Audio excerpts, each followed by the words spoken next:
Hi friends, ఈరోజు మనం Horlicks Mysore Pak తయారు చేసుకుందాం. అది ఎలా తయారు చేయాలో చూపిస్తాను. మనకు ఫస్ట్ ఒక పచ్చని పిండి కావాలండి. దాంట్లోకి పచ్చని పిండి, ఇంకొకటి వచ్చి హార్లిక్స్ కావాలండి. హార్లిక్స్ వచ్చి నేను 5 రూపీస్ 3 తీసుకున్నానండి. అలాగే పాల పౌడరు, పాల పొడి ఏ కంపెనీదన్నా పర్వాలేదు, ఇవైతే నేను 4 తీసుకున్నానండి.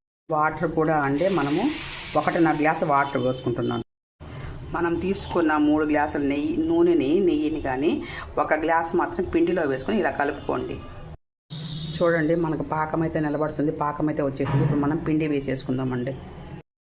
పిండిని అయితే వేసేస్తున్నానండి. పిండిని వేసి ఇలా నీట్గా కలపెట్టుకుంటూ ఉండండి. చూడండి, మళ్ళీ ఆయిల్ వేసుకుందాం. ఆయిల్ అయిపోయింది కదా, ఆయిల్ వేసుకుందాం. ఒక్క చిటక ఇడ్లీ సోడా వేసుకోండి, ఒక్క చిటక అండి చాలు. లాస్ట్లో ఆయిల్ మొత్తం వేసేసానండి. ఇంకా కొద్దిగా సేపు అయితే